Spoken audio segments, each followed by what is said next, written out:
Hi everybody, welcome back to my channel. If Theo would get out of the way, he'll show you this little napkin ring that I've made for a Thanksgiving at our house for the first time ever. So I'm trying to decide if I'm going to make this a napkin ring or if I will open it up and make it a coaster or maybe I'll make a couple of each. I haven't decided. So anyway, come along this Thanksgiving journey with me. Okay, so I have a bunch of worsted weight stash yarns. So there's like all different brands here. There's a Cascade, and Theo's grabbing stuff literally off my table right now. So let's see.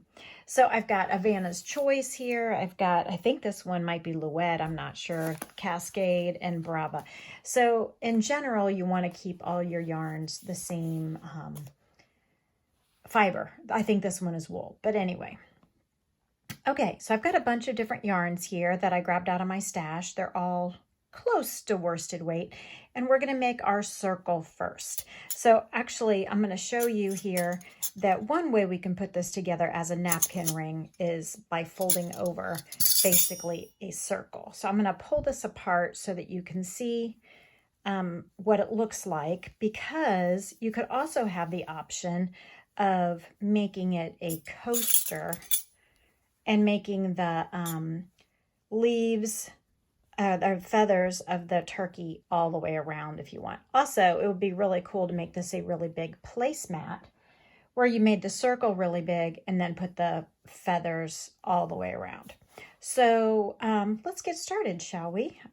Theo is causing me quite a bit of distraction here, but that's okay, because I am thankful for him. Are you thankful for some things over Thanksgiving? I'm thankful for a lot of things. I'm also thankful that I don't have some things.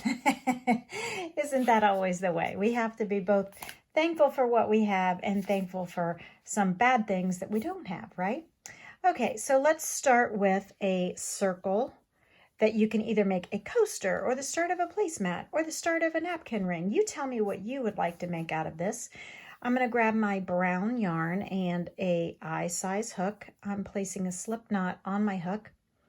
I'm going to chain 3, 1, 2, 3. I'm going to place 11 double crochet in the third chain from the hook so that I have 12 double crochet in the first round.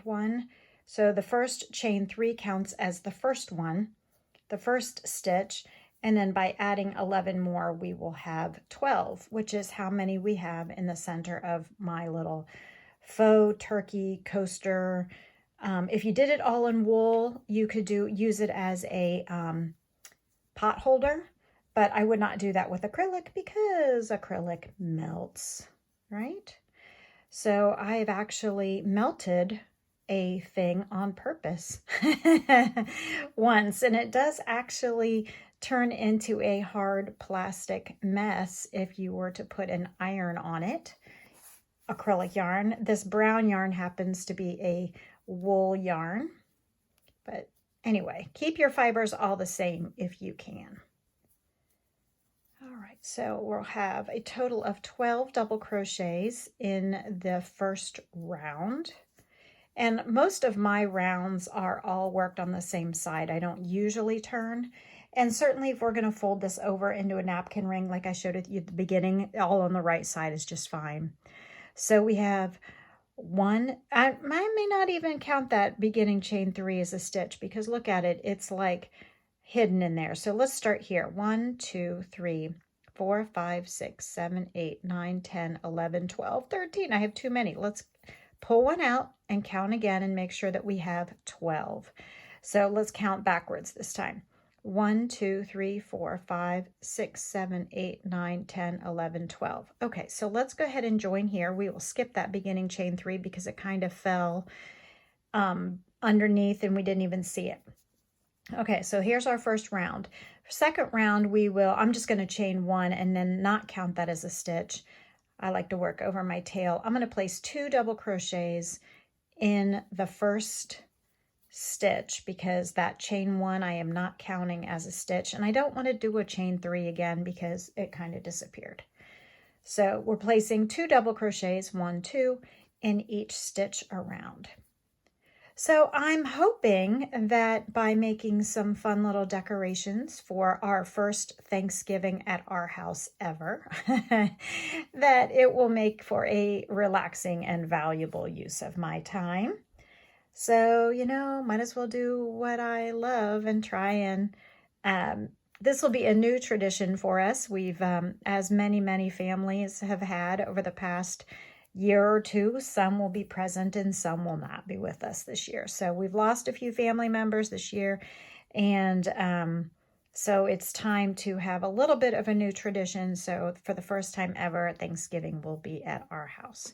So, if you guys remember the veggie tray challenge, I'll be making the whole turkey. So it's going to be quite a big undertaking for me. I've never done it before. And I've got my lists and I've got my recipes chosen and starting to buy some groceries that will stay shelf stable, and then I'll get the fresh stuff at the last minute. I ordered my turkey from the butcher, so and it's going to be fresh, so I don't have to worry about trying to defrost it in time. I just need to pick it up the day before and get it all brined and ready to go. So I'm hoping that we have a successful Thanksgiving this year, and by being prepared, it will give me an opportunity to feel not too stressed out. How about you? So let's see, 1, 2, 3, 4, 5, 6, 7, 8, 9, 10, 11, 12, 13, 14, 15, 16, 17, 18, 19, 20, 21, 22, 23, and 24. Let's call that 24. Excellent. So we have one more round to go on our base for the coaster or napkin ring. If you want to make this into a placemat or a wool yarn dish holder, what do you call that? A plate, the hot pad. Then it needs to be all wool, and then you could just keep going with your circle so that it's bigger. We're going to chain 1 and then not count that as a stitch. So we're going to place 1 double crochet in the first stitch. We're going to place 2 double crochets in the next stitch, and then we will repeat that over and over again. So again, it's double crochet in 1, and then in the next stitch, place 2 double crochets. So you are increasing equally all the way around, equally spaced. And when you think of the 2 stitches from the previous round, you're placing 2 in the second one. So between my thumbs is the 2 stitches in 1 stitch from the previous round. Put 1 stitch in the first one and 2 stitches in the second half of that. Okay, so 1 and then 2, 1 and then 2, all the way around. We will now have 36. So we're equally spacing 12 double crochets all the way around our circle. So we started with 12, we doubled and placed 2 double crochets in every single one. So that made 24. So by adding an additional 12 equally spaced around, we will now have 36. I love how circles in crochet, flat circles, evenly spaced, work out this way. So we know on our third round, if we divide it by 12, we have 36 divided by 12 is 3, so that's the third round. So here we go. So as we work, what are your holiday Thanksgiving traditions? I know our friends in Canada do Thanksgiving at a different date. Do other countries, do you celebrate a Thanksgiving of kinds? Well, our traditional Thanksgiving, we will do turkey and we will do mashed potatoes, and I will learn how to make stuffing, and hopefully it will be close enough to good enough to my mother-in-law's recipe. We will have turkey. Our family happens to like, well, I guess we've deep fried a turkey breast before, but I'll put it in the oven this year, a whole turkey. My family happens to like cranberries right out of the can, the jellied stuff. So I will be doing the jellied cranberries. I'm not a big fan of the green bean casserole that is very traditional in the Midwest, at least, with the cream of mushroom soup. And so my family does like it though, and so maybe my sister-in-law will be bringing that. That's her traditional dish to bring, but I'm not a huge fan of it, so I will probably make another vegetable as well. I'm also not a big fan of sweet potatoes, so I don't know how that's going to go. I would much rather have plain green beans. I'd love a nice broccoli corn casserole. That sounds really good. Definitely we will be having mashed potatoes. Okay, as we finish up round 3, we can go ahead and fasten off our circle with a slip stitch in the first stitch and yarn over and pull through. Find some scissors. Now to make the feathers, I'm going to kind of probably hide the joining on the back if I'm going to make it a napkin ring. So the leaves or the feathers use up 4 stitches. So I am going to, let's start with yellow this time. I'm going to start with yellow. You can do whatever color scheme you want. I'm going to place a slip knot on my hook, and I am going to join in the front loop only of any stitch with a single crochet in the front loop only, front loop only, front loop only, into 1, 2, 3, 4 stitches, because I am going to kind of like overlap the feathers a little bit so that it looks more natural rather than having them be like flat out spokes on a wheel. If you like this concept, but you'd rather make this a sunflower, you could totally make this a black-eyed Susan and just do, you know, a black or a brown middle and then just yellow or shades of yellow leaves. Okay, so we have 4 single crochets. Oops, I didn't put that one in the front loop only. Go back, undo 1, make sure it's in the front loop only. Now I am going to chain 1 and turn. So we're making little short rows. I'm going to work over my tail as we go. We're going to do 4 rows of 4 stitches. 2, and Theo's going to jump, and so the whole table's going to shake. Ooh, what a big jump, Theo. And there he goes. Okay, chain 1, turn. So just 4 little short rows of 4 stitches each. I toyed with the idea of placing a edging all the way around, but with the different colors of leaves, I just didn't know what I wanted to do. So I just ended up not doing anything and calling it rustic. Because, hey, you know, feathers are not exactly smooth around the edges anyway. So as we have finished our 4 rows of 4 stitches, this is where we are now, I have chained 1 and turn, and now I'm going to reduce to 3. So I'm going to single crochet in the first one. I'm going to do single crochet 2 together, or single crochet decrease over the next 2, and then single crochet in the last one. So that now means we have 3. We reduced 4 down to 3. Chain 1, turn. We're going to do 3 more rows so that we have a total of 4 rows of 3 stitches. And this will be the 3rd one. And then 1 more. And then I'm not so sure. Do I want to stay with this point here? Okay, so as I finish up my 4th row of 3 stitches, now on this last one, what I did in these previous ones, I just did a 3 single crochets together all in one, but I'm not so sure I want to do that. I feel like maybe it needs to evolve a little bit more, and I might like it a little pointier. What do you think? So I think what I'm going to do for my next version of this, so we can either do this with the kind of rounded feathers, which is this. So chain 1 and turn. For a rounded feather, you're going to insert the hook, pull up a loop, insert the hook, pull up a loop, insert the hook, pull up a loop, then yarn through everything. And that is how I made these feathers. But I think I want this a little bit pointier, so I am going to do that, but then I'm going to chain 1 and turn and place just 1 single crochet there to kind of make it just slightly pointier. Okay, then we will fasten off, and that end will need to be woven in at some point. Okay, so now my feather is a little bit pointier. okay, than those. So you can choose which method you want to do. Now we're going to add the next leaf or the next feather, and we will start 2 stitches behind the yellow and add, should we do the orange? That probably looks good on camera. Let's go ahead and use the orange.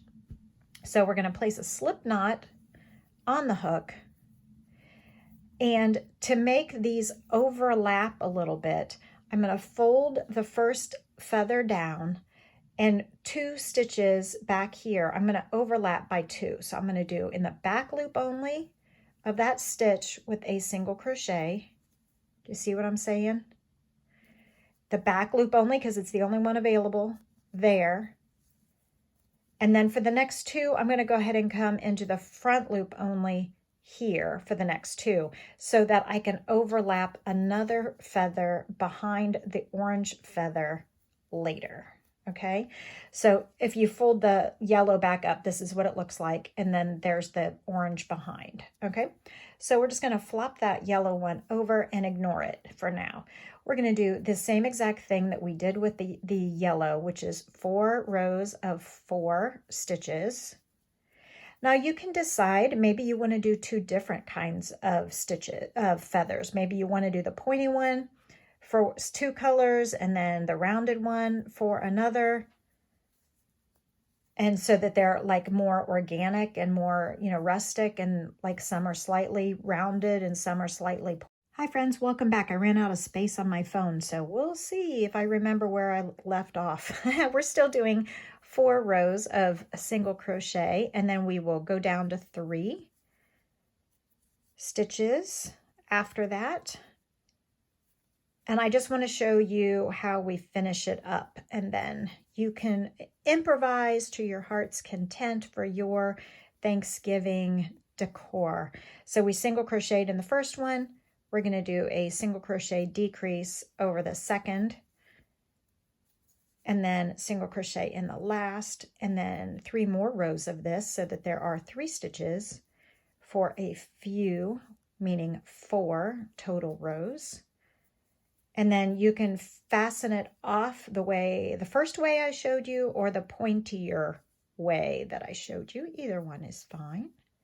And again, you can do them differently if you want them different for each row or each feather, so that it looks more like an actual turkey. Okay, so let's go ahead and reduce all the way down to 3, from 3 to 1. Pull up a loop, pull up a loop, pull up a loop in each of the 3 stitches, yarn over and pull through them all. And then if you want it pointier, chain 1 and turn and stitch single crochet in that one. Okay, and that end will need to be woven through also. Okay, so if you're making a placemat or a coaster, you're going to put these feathers all the way around. If you're making a napkin ring, you're just going to make half all the way around, and then fold over your brown, and then you're going to secure the brown. So, but you're only going to secure it from like here to here, because your fork and knife needs to like stick out through. Okay, so you need to have an opening for your fork and knife. So you're really only going to want to stitch it here on those 5 stitches, like you saw me pull it apart at the beginning. But that's how we make some simple and fun Thanksgiving decor. So I hope you had fun with this. I hope this helps make your Thanksgiving a fun and relaxing, valuable use of your time. And I will see you on the next video. Happy Thanksgiving, everyone.